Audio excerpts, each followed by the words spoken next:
Thanks very much, and thanks to the organizers for having me. So this is still work in progress. It's with Claudio Lucinda, my colleague from the University of São Paulo in Brazil, and André, who is a PhD student at Carnegie Mellon. I'm based in Stockholm at the SSE.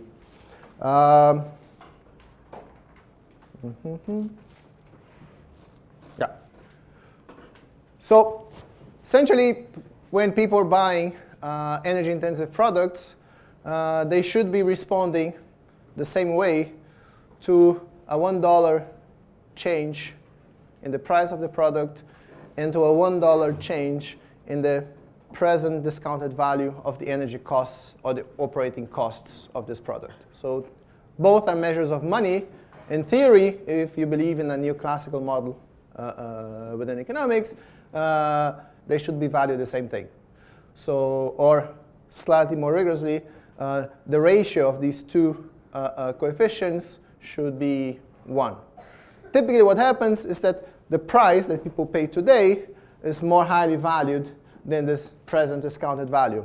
In this undervaluation, so the ratio of the costs over the price being less than 1, has a number of names. One of them is the energy gap. It's related to the energy paradox.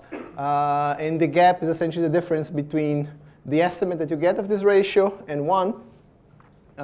And this has a number of consequences. For instance, it will hinder the development of new, more energy-efficient technologies if people are not valuing the costs properly.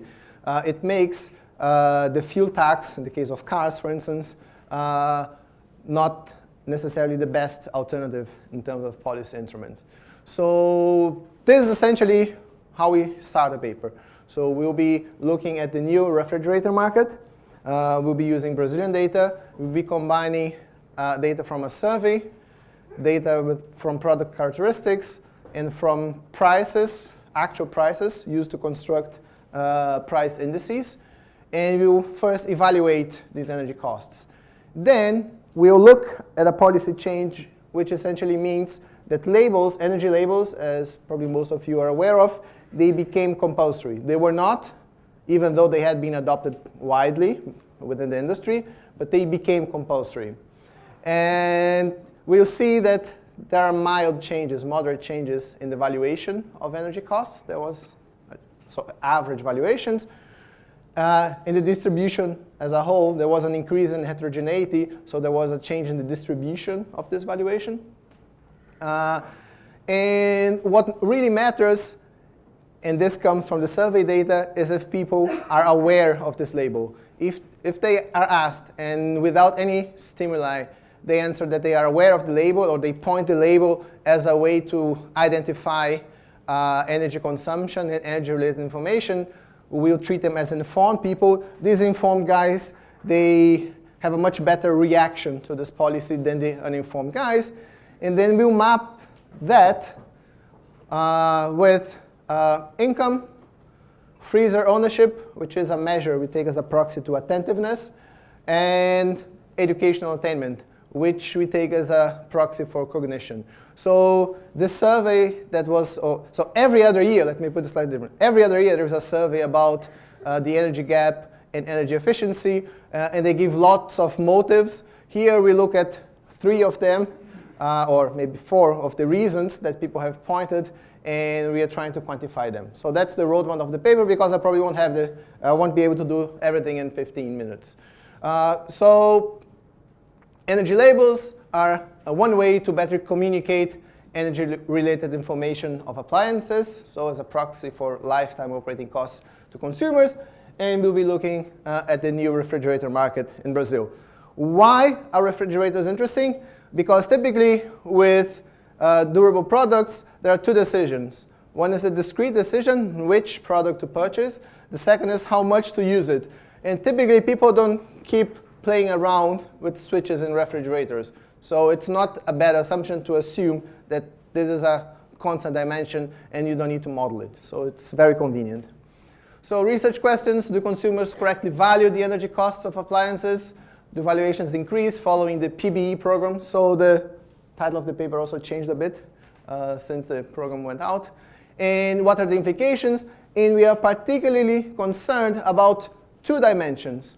One is the energy consumption, and the other is the energy efficiency of refrigerators, which we capture using what's called the energy factor, which is the size of the fridge divided by the energy consumption. Okay?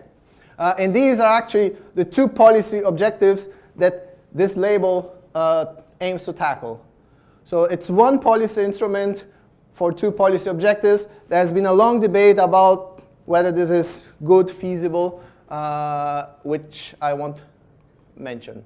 So we're going to estimate how households value energy costs, looking at the new refrigerator market, and we do policy simulations, so counterfactuals for the economists. We use household level data from a nationally representative survey combined with a lot of data. The data work doesn't show here really, but there's been a lot of work in the data. We estimate a structural model of appliance choice, and we use the estimates from this model to perform our policy simulations. So main findings is that consumers undervalue energy costs pre and post the PBE program, the energy label program, making the labels mandatory. The program has a moderate effect on the valuations. Mean valuations, they increase slightly. Heterogeneity is really what increases substantially. And this increase, so heterogeneity becoming significant, statistically speaking, is what will make you reject the quality of the valuations of the pre and post distribution. So basically, people are getting new information about this label, which became mandatory, and they are reacted in very different ways to this arrival of information. In either case, we reject the correct valuation. So for that particular dimension, the label doesn't matter much. So looking at the counterfactuals, we see that there is little product switching. Perhaps not surprising. Fridges are differentiated products, so less than 10% of the consumers in the simulation they will change the products. If you are aware of the label, you will improve energy in the dimensions of energy consumption and energy efficiency. What education, so cognition, does, and also the attentiveness as captured by freezer ownership, is that it will enhance the effect of the program. More educated people will do better decisions when it comes to EC, energy consumption, and EE, energy efficiency. So it will amplify the effect of the program, and the same happens for freezer ownership. Why do we use freezer ownership as a measure of attentiveness? Because maybe people who have a separate freezing unit in addition to the fridge, given that they look at the energy bills every month, they're more attentive to the amount that they spend on electricity and in particular cooling services, because maybe they cook a lot at home or for whatever reason, and we use this as a proxy for attentiveness. And then we identify the black sheep, who is basically not helping in our simulations, and this would be among the households unaware of the energy label, the high-income households, so above median guys. Essentially what we have here is one case of a rebound effect. So people move towards higher energy efficiency products, and then they look, oh, I have this more efficient fridge, I can buy a slightly larger fridge, which often will consume more. So the people that overdo this, so this is the mechanism, if you like, if you're a reduced form guy. People who overdo this are the guys who are the black sheep here. So this will be the high-income guys. So uninformed guys, in particular, high-income, uninformed guys are our black sheep guys. So the other guys, the guys who are aware, are our green guys. The educated green guys, or educated aware guys, are the super green guys. The aware attentive guys are again the super green guys. So that's the story of the paper. Okay?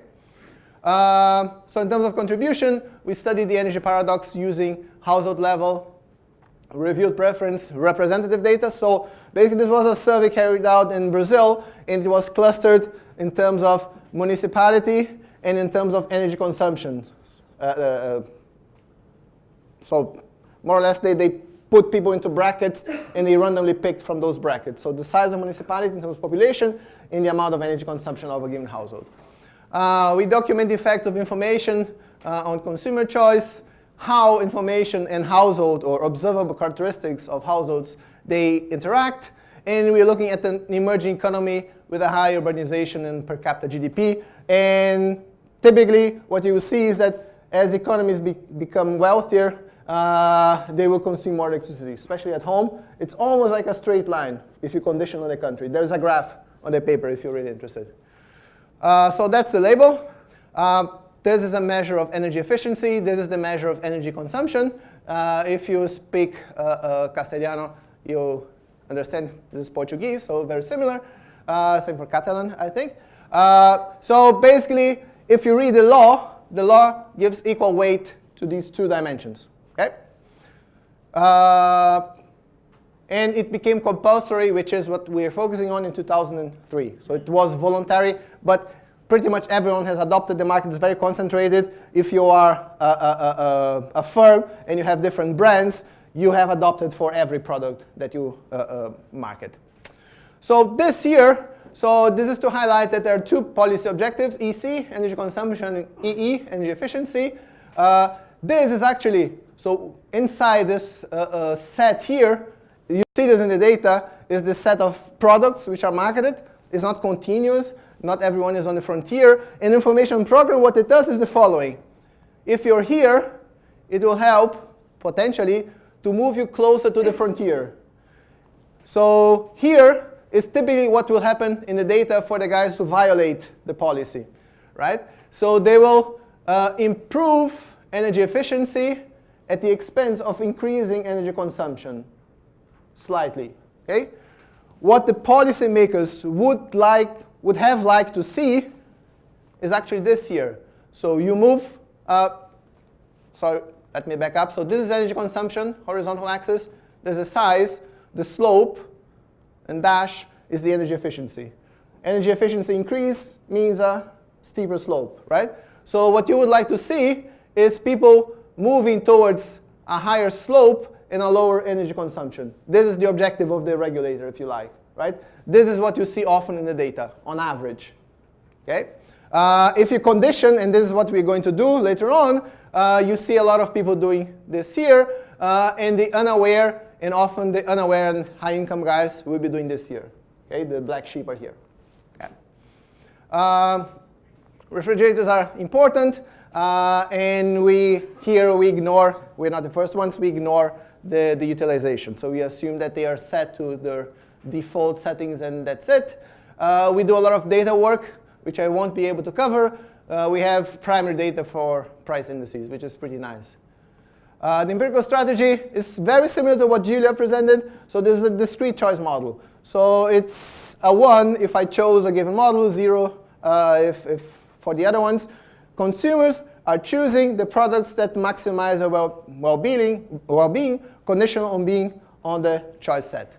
And then we allow for product characteristics, household characteristics, and these are the monetary units here that we're focusing on. We construct, again, a lot of data work, the lifetime operating costs of the appliances, and then there is a regional electricity price variations and this and that. We account for how much a household consumes in the data, at least. We discount it properly. There is robustness in the appendix. And we assume that the refrigerator lasts for 15 or 16 years. I don't remember exactly. Okay, so we're interested to start with on the ratio of the cost coefficient and of the price coefficient. In the particular case of a logit model, this ratio is 1. We have something slightly more complicated, but think about 1 as being the benchmark. Okay. So this is just to illustrate, and we have it empirically. Now, our price varies across consumers. We have heterogeneity in price, but otherwise it's time invariant. Here, when it comes to the cost, we allow the model is flexible enough to have one cost coefficient pre the PBE and one post PBE. So we are trying to be as general as possible under data constraints. So these models, they can be complicated to estimate. So the results here, I'm focusing on valuations. So the results are quite robust. We have so that people are undervaluing the energy costs throughout, so regardless of the policy. We have demographics in. We have interactions between product characteristics and demographics. We have lots of fixed effects to help us control for everything. And there is some robustness over here. This is to highlight heterogeneity. So even though the mean valuations, they are similar pre and post, the distributions, they are not. We reject the null using a standard Kolmogorov-Smirnov test. And then what we do is the following. We take the post program data. So we have an environment. So this is data. We have our estimates. And we, sorry, I should have said, so yeah, so this is pre. So you have an environment and a parameter estimates pre-policy. You have an environment pre-policy and parameter estimates post-policy, which you plug in there. This is what the simulation, the policy simulation consists of. This is what we'll be focusing on, looking at energy consumption, size, and energy efficiency. And the reason being is that valuations, they are very beautiful. They give you nice graphs. But we want to map our estimates back to the policy objectives, which are stated in terms of EC and EE. And this is why we're going back, if you like, right? If you want to split the sample into high educational attainment and low educational attainment people, you can do this and recompute this here. And we do that at some point. So these are the overall policy facts. This is for the sample as a whole. This is for switchers. Switchers are less than 10%. So you have to do a lot. And this is typical in differentiated products, durable products. You have to change things a lot to make people switch. And even healthcare plans. There's a literature on healthcare. 4% of the consumers, they will change healthcare plan from one year to the next. And this is pretty consistent with that. And then whenever I have something in green, this is good news. So green guys. When I have something in red, this is bad news. And this is what you see here. So this is for the sample as a whole, not conditional on anything. There is a slight increase in energy consumption. Bad news. There is an increase of over 2.5% in energy efficiency. That's good news. And for the switchers, essentially this effect is amplified because these are fewer guys. So the empirical result then is, as I alluded already before, so you improve in terms of energy efficiency. You have a steeper slope in your response for the average reaction, if you like. But you slightly increase energy consumption. You would have liked to see something like this, improving in 2 dimensions. Unfortunately, for the sample as a whole, you don't see that. This will have consequences for the private benefits, for the social benefits of the policy, if you don't get there, which we probably won't. But if you're interested in that, it's in the paper. And then comes the first question. So how do people identify the label? I tried to translate it to English. So how do you identify information about energy consumption in the appliance? And then not everyone is aware of this label. And it's pretty flat over time. And then what we'll be looking is at the effect on energy efficiency and energy consumption, the policy objectives. For reference, so if you want to have a ballpark measure of how these guys should be doing, bear in mind that 0.17 is the long-run increase in energy efficiency, in the energy factor.